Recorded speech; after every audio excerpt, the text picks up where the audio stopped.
Hey guys, it's Woody the Unexceptional Gamer bringing you Mail Monday. This is something I do once a week where I look at some of the messages you send me on YouTube, Twitter, Facebook, etc., and get back to you and provide some advice or funny comments or whatever. Let's get started. Could you tell us when the next Painkiller already will be up, and is there going to be any more paintball stuff going up? So that's two questions. Let's take these on. Painkiller already. So this week's Painkiller already was a funny thing. I did it from a hotel in Chicago because I traveled out to this event called Living Legends for paintball at CPX Sports. And, the audio portion, I thought in general for the people in the live stream, it was a decent show, right?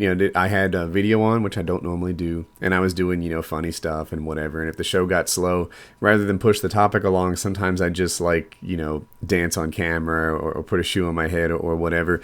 And the stream seemed to like it. However, there were some audio problems, which I'm kind of fussy about. And I just don't think this week's Painkiller already made as good a podcast as the standard that we like to maintain. So I'm not sure what I'm going to do with Painkiller already. I might take the whole thing, audio, video, etc., and put it on my channel. I might even put it on Podbean or iTunes if you guys really, really want it. But I'm afraid that if we were to upload a podcast that was too dependent on video that didn't have video, then that would really stink. Like one of the things we did was, we all wrestled, right? We did like this sort of, no striking MMA thing where I rolled with, Aviator, Kyle. I rolled with, who else did I roll with? I don't know, but pretty much all the guys in the show except Wings, who wasn't there in person, I actually wrestled with, and I choked most of them out. Oh, Merca Durka I rolled with too. I almost left him out. So yeah, I don't know what to do with this week's Painkiller already because I'm afraid that as an audio show, it wasn't up to the standards we like to maintain. And what do I do about that? Maybe you guys can give me some feedback. Do you really want a bad audio show? What would you do if you were in charge of Painkiller already? Would you upload it even though it maybe was a miss, or I'm not sure. But at the very least, I'll throw a link to the Justin TV in the description of this video, and you guys can watch it there. The other thing, will there be any more paintball videos? Yep, one more. I wore a GoPro during some of the games, and I have some live footage of me playing against these guys. The GoPro came off toward the end of the end of the weekend, which is a shame because there would have been some really awesome footage on that. But yeah, paintball was incredible. I'm going to be doing it again. We've even talked about the notion of getting a YouTube event up there where a bunch of guys that maybe you watch on YouTube get together. We'll see how it evolves, but next time I do it for sure, I will give you guys more lead time and let you know, 2-3 weeks in advance and so that we can set this thing up and you guys can actually meet with us. Also, it'll be a much smaller event next time for sure, so that we can give you guys the attention we really want to. But next question. Hey, I challenge you to a game battle versus my clan, PT Nation. So this guy, actually didn't write anything bad. I think sometimes because so many guys write me with a different tone, they say, you suck. My clan would totally kick your clan's ass. We're so great at Call of Duty. I typically, look at these things and think, really?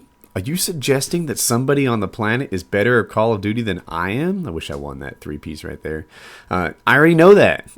In the game battles, the teams are typically pretty good, in competitive gaming. And amongst those pretty good teams, I find, us to be about in the middle. So that's where we are. I'm sure there's lots of competitive teams out there that could beat us, but I don't really care. We go out there, we have fun, we get some wins, we get some losses, and it's all cool. So we don't have time to play all the guys who would like to challenge us. There's just you might underestimate how many people every day want to play against us. But if you play all the time, especially in the doubles ladder where I've been spending a lot of time, then you're likely to run across us, and that might be cool. So we face in game battles anyway, probably because they're real hardcore gamers. I would say we get recognized almost every single time now when we play against these guys by someone in the lobby, and this is in game battles, not in pub lobbies. And there it's I don't know, maybe more than half. But yeah, so I'll play you if I run into you, and that'll be cool. But we don't usually do requests like that, and I'm sure you guys are very good and nice guys. I channeled Woody's gamer tag and ran like a bitch when these guys came after me. From Pick My Perk. If you guys don't know him, he's a hilarious YouTube commentator. I kind of just discovered him personally lately. And let's see what he ran like a bitch from. Ducks, geese, and swans? Good move, baby. These things are more dangerous and more attackable than people understand. Freaking birds, man. There are no nice birds on Earth. I've never met a bird. Every time you go to the pet store, they're like, don't put your finger in the parrot's cage. You want to know why? That son of a gun will bite it off as quickly as he can look at you. If you try to go hug a swan, that pack of swans you saw there, you might as well think of them as a pack of wolves that just are begging for a kicking or something. Because, yeah, birds. Good move. I'm glad you ran from them. If not run from them, pull out your weapon. But, stupid birds. All right, this one's kind of long, a little more serious. Dear Woody, I liked this girl for about a year or so. She says she feels the same way about me, but we aren't going out. She'd just gotten out of a relationship with a guy who cheated on her and she didn't want to date, but that she always liked me. Ugh. I was by her side throughout the breakup when she needed it, and I left her alone when she needed it. Very recently, we started to get much closer. We went on dates, talked all day whenever we could. However, a week or so, a close friend of hers told me that she felt like we weren't getting anywhere and she didn't want to waste her time. It's been 2 weeks since we've talked. What should I say to her? What should I do now? Oh my gosh. It's almost as if you were aiming for the friend zone and telling yourself that it's better than nothing at all. Here's what you do next. You put your lips on hers. If she doesn't respond in a positive way, then you move on. She might think of you in a better light if you have another girl on your arm, or maybe you'll just have another girl on your arm. But you are... Look, I know you don't want to hear you're getting played, but it sounds a lot like you are the guy she uses to make herself feel better. You are the guy she uses to help herself know that she's still desirable, that she's still attractive, that she's still, something that guys want. And, you're there for her throughout the breakup and giving her the space she needs when she needs it. No. Do you find yourself saying that, assholes get all the girls?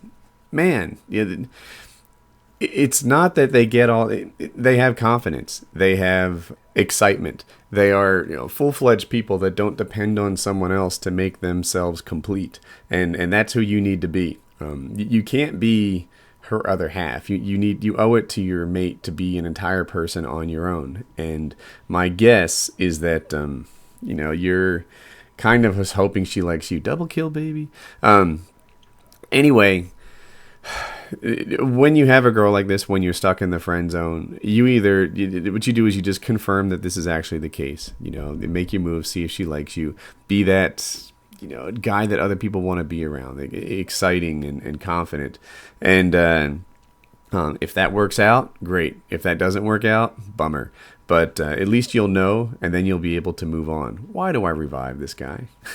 So yeah, you're stuck in the friend zone. I think everyone who's watching this video knows this, and your next step is to make a move and then move on if the move isn't well received. That's what you got going on.